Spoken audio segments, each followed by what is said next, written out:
Okay, hello everybody. Thank you for joining us. Tia for Lizzie is here with us for our cocktails and nails. She is our Woman Entrepreneur of the Week. Tia, can you please introduce yourself and tell us the names of the businesses that you are, currently running? Yeah. Hi. So my name is Tia Felizy Eaton Green. I am the owner of Total Inspiration Athletics. That's where it all started. It is a youth cheer, tumbling, and enrichment program. I have been running that for almost 9 years. Through COVID quarantine and all of the challenges that came along with it, we have started a auto detailing company called Giggard's Auto Detail. I helped my daughter start her own business during quarantine also. So Alea Halo lip balm and cosmetics.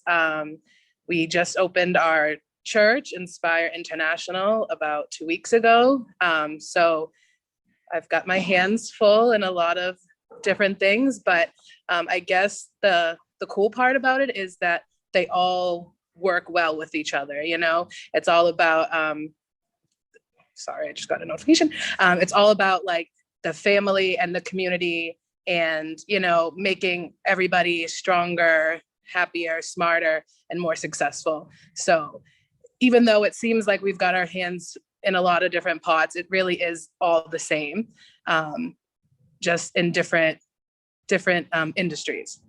Yeah, I like that you guys are doing a lot of different things at once because that's like the name of the game for me. I love being able to do more than one thing, and I think it's important to do more than one thing even though everybody always wants to say one at a time, but I feel Right. like doing more than one actually, just it fulfills you a little bit more because if you only focus on one of your passions at a time, it's like you feel a little bit empty, like you're not, doing everything that you would want to do with your Right. since it started with the tumbling and started with Total Inspiration Athletics. Tell us a little bit more about how that started and why you got into that initial business. Honestly, it was my dream job ever since I was 16. I was a cheerleader growing up for like Pop Warner. And when I got to like sixth, seventh grade, I was introduced to All Star Cheerleading, which was like in a private gym, and instantly fell in love. Made all my friends there, and it was my favorite thing. I knew then like I was gonna open my own gym one day, but to like make my parents happy and all the powers that be happy. I went to college. I got my master's degree in social work. I worked the real job that, I was told to get. I did everything that was expected of me and I still wasn't happy. So I was like, you know what? I'm going to do it. And I took all my savings at my 23rd birthday. I signed my first lease. I had no idea what I was doing, but I just knew that it was what my like body and soul and mind wanted to be doing. So I jumped in, I signed a lease on my 23rd birthday, and I kind of just taught myself how to run a business every day ever since then. And it's kind of cool now because it went from my childhood dream, but it's now my family business because I get to share it with my daughters and so it started off as the selfish little kid, dream of mine, but it has grown into such a family business that has helped so many other kids and people that, everything, I really truly believe everything happens for a reason. I really did. When I heard you say that it turned into the family business, I thought that you were going to include like, your mom and family, but I hear that you're sharing it with your daughters, which is awesome. And I know, Right. The family I created. right, yeah, and I know your oldest daughter is very involved. She's one of your students, and you're Yeah. also able to do things in the community through your business as well, which is awesome. What are some of the community things that you've taken part in? We have done millions of community things over the years. I can tell you the things lately. We've been doing the vendor like craft fair events once a month. In November-ish, when the world started to reopen, I figured, let's give all the small businesses and everybody opportunity to try to get back to post-COVID time. So I've been opening up the facility once a month and having people come in to sell their stuff.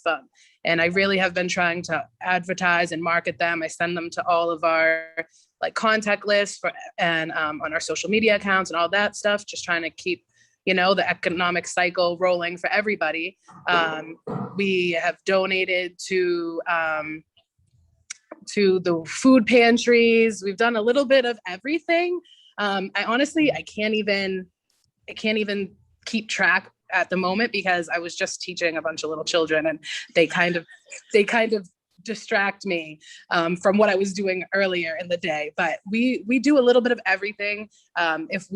If it's for the kids or for the betterment of the community, and there's something that we can do to be involved, whether it's donating a new client trial or opening up our doors or whatever we can do, we're the community business partners. That's what we like to call ourselves.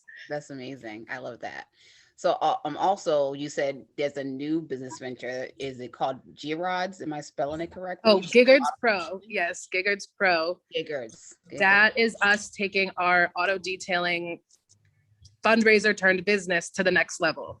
So in 11 months, we detailed over 1,200 cars by ourselves, not even working full time. We turned our fundraiser into a 6-figure business.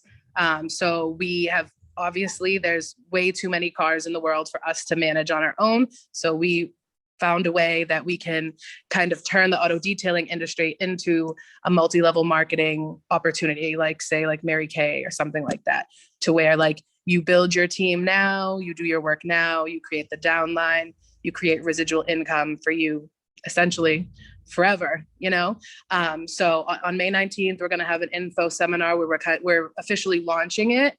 We're looking for 25 representatives to start. And you can literally make money from scheduling a detail on your phone.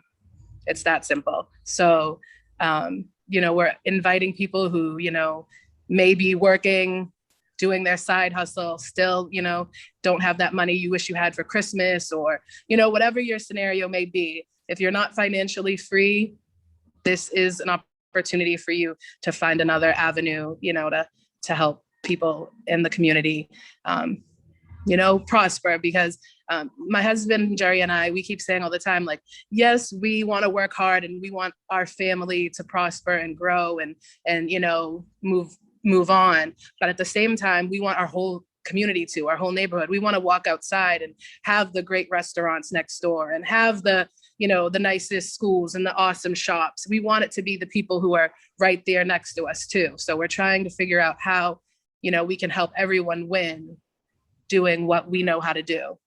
That's awesome, because you're only rich when those around you are rich as well. You know what I mean? Exactly. Exactly. Rich. Are you really rich? That's right. So rich with what? I love that concept. Yeah, I love that concept. So we're going to move on to your next venture, which is the church. Now, this is very, very new. I know Gearrods is like Gearrods. Am I saying it right? Giggards. I know Giggards is on its way, and it's, you guys have laid the foundation for it, and you're trying to expand it now. But the church is really new. And what is the name of the church? Yes, the church is Inspire International Worship Center. That's about 2 weeks old at the moment. We always knew it was going to be a part of our life plan. We just weren't sure when. And the stars kind of aligned. And 2 weeks ago, we had our first Bible study and evening Sunday service. And as of right now, we're going to maintain the Sunday evening services and the Bible study, and we're going to just keep growing it and growing it. Right now, we're in Brockton on Sundays, but we're looking to bring it to Wakefield as well. So we'll have hopefully a Wakefield and a Brockton service every week.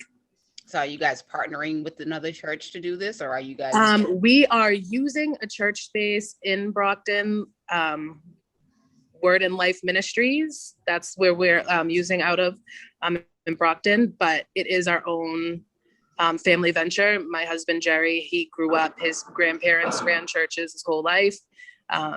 He knew like becoming a pastor eventually was going to be something that, he was going to do.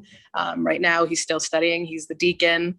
But his grandfather and other members of his family who are bishops and pastors and all that, they are the standing and acting people right now. So wow, that is so so it's amazing. another family Another business, family just business. different. Yes.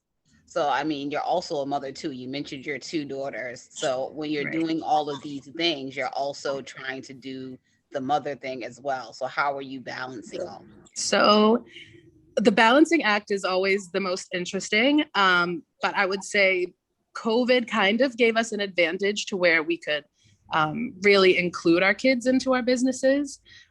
So like Alea, my oldest daughter, she loves everything business, entrepreneurial, working. She loves it. So the fact that she gets to see behind the scenes a lot more, like I'm homeschooling her now and she's in first grade, and learning how to read and learning math is a little bit boring. But when you're doing it because you're really interested in figuring out how your mom and dad are running all these businesses, it kind of gives her a reason, to learn. And since we started homeschooling 3 months ago, I would say that her reading and her math skills have improved tremendously. So it's definitely harder on me, but it's good for the kids in the end. They're learning so much, all the social skills, everything that comes with it along the way. So it really is a family affair. We got 3 kids, 3 businesses, and a church. Okay, so you have 3 children. I thought you had 2 daughters. I'm Well, sorry. I have 2 daughters, but I have a stepson as well. So we got 3 kids, 3 businesses, and a church. All right. So you're working on Alea's business as well. And what was the name of her business? Yeah, her business is Alea Halo. And right now we are offering lip balm, lip gloss, working on some other cosmetics and accessories and things like that, really honing into her creativity because she wants to be an artist one day. And so, we got that too. All right. So Tia, we are so happy to have you here talking to us. Before you go, would you be able to give the other entrepreneurs and other just women doing their thing every day, whether it be work or business, can you give them a little word of inspiration before you go? Yeah. 2 things. The 2 things that stick with me the most every day is, one is be true to yourself. You can't make everybody happy, and it's exhausting to try. And the second is make imperfect action. I am a perfectionist by nature, so I would never do anything. I would never launch anything if everything didn't look as perfect as it did in my brain. But with COVID and with having kids and everything, I have totally learned that imperfect action is better than no action at all. So just wake up every day, remember who you are, and get it done. All right. Thank you so much, Tia. Tia is a mother, an entrepreneur. She's doing so many things at once. She's a wife. And we are happy that she took some time out of her day to spend with Cocktails and Nails. Thank you so much, Tia. Enjoy the rest of your day. Thanks for having me. Bye bye. Bye.